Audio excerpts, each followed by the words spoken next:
Hello everyone, welcome back to my YouTube channel. उम्मीद करता हूँ आप सभी लोग बढ़िया होंगे, ठीक ठाक होंगे। मेरा नाम है अयान और आज मैं आप लोगों के लिए एक और वीडियो लेकर आ चुका हूँ कोरल ड्रॉ ट्यूटोरियल्स की। तो आज हमारी क्लास 6 होने वाली है और इस क्लास में मैं आपको बताऊँगा जो हमने लास्ट 2 क्लासेस में शेप टूल के बारे में डिटेल में हमने स्टडी कर लिया था। शेप टूल को हमने काफ़ी अच्छे से समझ लिया। अगर आपने वो वीडियोस अभी तक नहीं देखी तो जाकर उन वीडियोस को देख लीजिए। उसमें शेप टूल्स के बारे में काफ़ी डिटेल्ड वीडियो मैंने बनाई हुई है, तो आप उसको देख लीजिए। उसके बाद ही हम आगे बढ़ेंगे। इस वाली वीडियो पर आप आइएगा।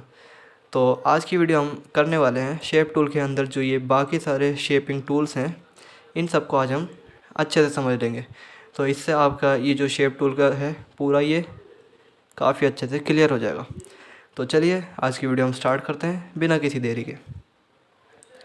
तो सबसे पहले मैं यहाँ पर क्या करता हूँ, आपको ये टूल समझाने के लिए मैं यहाँ पर एक रेक्टेंगल रख देता हूँ और इस रेक्टेंगल में मैं एक कलर डाल देता हूँ। ठीक है जी।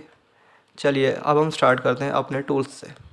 सबसे पहले हमारा टूल है स्मूथ टूल, तो हम इसको ले लेते हैं और स्मूथ टूल का आप काम देखेंगे तो ये काफ़ी ज़्यादा इजी इसका काम है। जैसे कि आप ये देख रहे हैं, स्मूथ टूल लेते ही यहाँ पर एक सर्कल सा मेरे हाथ में, एक कर्सर जो है मेरा सर्कल में चेंज हो चुका है। तो इसको अगर हम इसके कॉर्नर्स के ऊपर ले जाकर क्लिक करके ऐसे करके हम ड्रैग करेंगे इसको, जैसे कि हम धीरे धीरे इस तरीके से इस पर क्लिक करते रहेंगे, तो आपने देखा उसके जो कॉर्नर्स जो पहले काफ़ी ज़्यादा शार्प थे वो अब एकदम यहाँ पर राउंड हो चुके हैं। इसी तरीके से मैं यहाँ पर आपको एक और बार करके दिखा देता हूँ। यहाँ पर ये देखिए, इस पर हम इस तरीके से क्लिक करेंगे, या क्लिक करके इसको अंदर की तरफ खींचेंगे तो ये हमारे इसके जो कॉर्नर्स हैं वो स्मूथ हो जाते हैं। तो इस तरीके से अगर हमारी कहीं भी किसी डिज़ाइन में अगर कोई शार्प ऑब्जेक्ट कहीं से निकल रहा है, कोई शार्प, तो और उसको हमें स्मूथ करना है, तो हम उससे अगर हम उसे शेप टूल से करेंगे तो उसमें काफ़ी ज़्यादा टाइम वेस्ट हो जाता है। तो इसीलिए कोरल ने हमें यहाँ पर एक इसका अलग से टूल दे दिया है, स्मूथ टूल। इसकी मदद से हम काफ़ी आसानी से इसको किसी भी चीज़ को स्मूथ कर सकते हैं। और इसका यहाँ पर आप साइज़ भी देख सकते हैं और ये इसकी जो ओपेसिटी रेट जिसको कह सकते हैं ना, इससे आप इसका रेट बढ़ा सकते हैं। मतलब कितनी तेज़ी से आपको स्मूथ करना है या हल्का करना है, तो उससे ये रेट आप इससे कम ज़्यादा कर सकते हैं और इसको यूज़ कर सकते हैं। तो ये हमारा स्मूथ टूल था। इसके बाद हम आगे चलते हैं अपने स्मेयर टूल की तरफ। इस टूल का नाम है स्मेयर। तो इसका मैं आपको यूज़ दिखा देता हूँ। जैसे कि आप यहाँ पर इसमें जो ये इसकी स्केच जो इसका बना हुआ है यहाँ पर ड्राइंग इसकी, तो उससे आपको पता लगेगा अभी इसका काम क्या है। अब देखिए यहाँ पर इस जगह पर मैं अगर इसको क्लिक करूँगा और अंदर की तरफ खींचूँगा तो ये इस तरीके से एक अपना अलग ही शेप बना लेता है। इस तरीके से चाहे इसको मैं बाहर की तरफ करूँ चाहे अंदर की तरफ करूँ, ये एक वेव की तरह जो है ना, इसने एक शेप बना लिया है। अब मान लीजिए अगर हम यहाँ पर इस तरीके से मैं इसको रखता हूँ एक, अगर हम इसको शेप टूल से बनाते तो हमें क्या करना पड़ता, सबसे पहले यहाँ पर एक डॉट लगाना है, फिर यहाँ पर नोड बनाना, फिर इस वाले को हम नीचे करते उसको ऊपर करते। तो उसके लिए हमें काफ़ी ज़्यादा आसानी हो गई है स्मेयर टूल की मदद से। इसको हम सिंपली यहाँ से कहीं ऊपर भी कर सकते हैं और नीचे भी कर सकते हैं और यहाँ पर सिंपली वेव बनती चली जाती है सीधे सीधे। तो ये भी मैं कहूँगा कि ये टूल्स जितने भी, मतलब ये आप इसमें शेप टूल के अंदर जो टूल्स यहाँ पर देख रहे हैं, मैं अपनी तरफ से तो मैं ये कहना चाहूँगा कि इन टूल्स का बहुत ज़्यादा कोरल में यूज़ होता नहीं है। काफ़ी हद तक हम शेप टूल का ही यूज़ करते हैं। बाकी जो ये टूल्स हैं बहुत ही, मतलब बहुत ही ज़्यादा इनका कम यूज़ होता है। तो लेकिन फिर भी आपकी नॉलेज में होना इनका बहुत ज़रूरी है, ताकि क्योंकि हम कोरल ड्रॉ को पूरे अच्छे तरीके से समझ रहे हैं तो आपको ये सारे टूल्स पता होने चाहिए। इसलिए मैंने इसके ऊपर एक अलग वीडियो बना दी है। तो हमने स्मेयर टूल समझ लिया। उसके बाद अब हम चलते हैं अपने ट्विरल की तरफ। इसका नाम है ट्विरल। अब इसकी भी ये जो ड्राइंग यहाँ पर बनी हुई है, इससे आपको अंदाज़ा हो जाएगा कि ये टूल क्या काम करेगा। मैं अब क्या करता हूँ, ये वाले जो दोनों रेक्टेंगल्स हैं इनको डिलीट कर देता हूँ और यहाँ पर एक और रेक्टेंगल बना लेता हूँ। इस तरीके से इसको थोड़ा सा जूम कर देते हैं। अब ये हमने अपना टूल ले लिया है। अब यहाँ पर क्या करेंगे, इसको किसी भी कॉर्नर पे यहाँ कहीं पे भी हम इसको रख कर क्लिक करेंगे और होल्ड करके रखेंगे। तो आप देखिए, अब छोड़ दिया मैंने होल्ड, तो इसने कुछ अपना अलग ही एक शेप बना ली। ये यहाँ से एकदम राउंड होता चला गया है।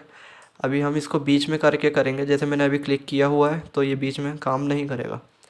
जहाँ से भी इसका कुछ कॉर्नर्स निकले हुए होते हैं ना, जैसे ये इसका एंड है रेक्टेंगल का, तो हम यहाँ से करेंगे तो ये उसी तरीके का शेप यहाँ पे भी ले लेगा। इसको यहाँ पर क्लिक करके रखेंगे, यहाँ पर भी हो जाएगा। और अगर हम इसको थोड़ा सा क्लिक करेंगे तो इस तरीके से, और अगर इसको क्लिक करके होल्ड करके रखेंगे तो ये राउंड होता चला जाएगा। जब तक मैं क्लिक नहीं छोड़ूंगा ये राउंड होता रहेगा। ये देखिए, तो ये काफ़ी अच्छा यहाँ पर डिज़ाइन बना रहा है। लेकिन फिर से मैं वही कहना चाहूँगा कि ये बहुत ज़्यादा टूल यूज़ होता नहीं है, फिर भी आपको एक बार अपने नॉलेज में इसको डाल लेना बहुत ज़रूरी है। तो चलिए अब मैं इसको डिलीट कर देता हूँ और एक और रेक्टेंगल बना लेता हूँ।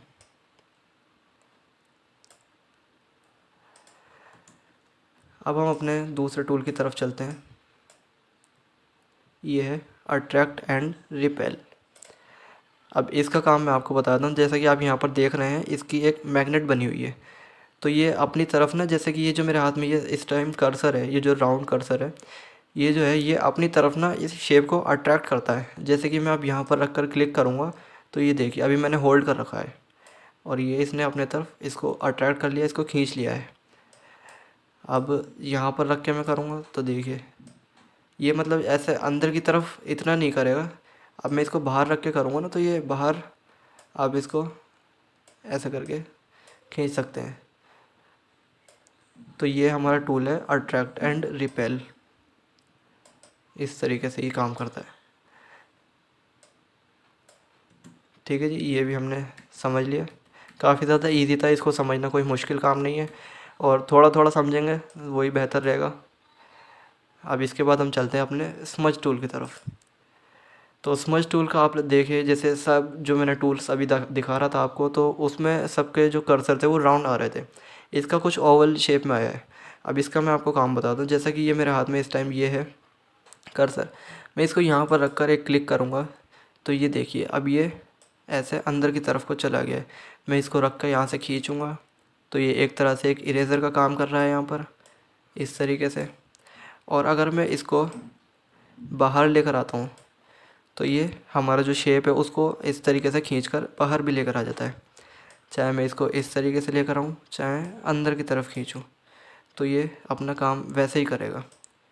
अंदर की तरफ करेंगे तो ये एक तरह से इरेज़र का काम करेगा, और बाहर की तरफ करेंगे तो ये उस शेप को उतना साइज़ उसका बढ़ा देगा। तो ठीक है जी, ये था हमारा स्मज टूल। इसके बाद अब हमारा एक और टूल आ जाता है रफ़ एंड टूल। और ये जो आप यहाँ पर इसकी प्रॉपर्टीज़ देख रहे हैं, इसमें मतलब सिर्फ इसकी नहीं, जो मैंने अपनी यहाँ पर जितने भी दिखाए थे उसमें प्रॉपर्टीज़ का काम बस यही है। जैसे ये वाला जो इसका ऑप्शन है, ये इसका साइज़ बड़ा करने के लिए है, ब्रश का साइज़। और ये जो है इसके कुछ इसकी फ्रिक्वेंसी और कुछ रेट होते हैं, जिससे कि आप इसको इसके काम को कम ज़्यादा कर सकते हैं। जैसे कि अभी हल्का करना है या भारी करना है, तो वो ये चीज़ें होती हैं। अब मैं आपको इसका रफ़ एंड कौन सा टूल था ये, हाँ रफ़ एंड टूल, इसका काम भी आपको बता देता हूँ। अब ये जो हमारे पास है ब्रश, इसको हम यहाँ पर रख कर इस तरीके से इसको ड्रैग करेंगे। तो आपने देखा ये किस तरीके से यहाँ पर एक जिगजैग लाइन बनाता हुआ चला गया है, और इसने पूरा एक जिगजैग लाइन से ये बना दिया है। और अब इसको अगर हम थोड़ा सा, ये जो है इसके फ्रीक्वेंसी स्पाइक्स जो हैं इसको हम कम कर लेते हैं। जैसे कि मैं यहाँ पे 3 कर देता हूँ। और अब अगर हम इसको चलाएंगे यहाँ पर इस तरीके से, तो अब देखिए ये कुछ जिगजैग का जो साइज़ है वो बड़ा हो चुका है। यानी स्पाइक्स जो हैं वो हर उसमें वो 3 देगा हमें। जैसे ये मैंने एक बार क्लिक किया तो आपने देखा इसने स्पाइक्स हमें 3 दिए। जब यहाँ पर 10 था तो इसने उसी तरीके से यहाँ पर 10 दिए थे हमें स्पाइक्स। और ये इससे ब्रश को हम कम ज़्यादा कर सकते हैं।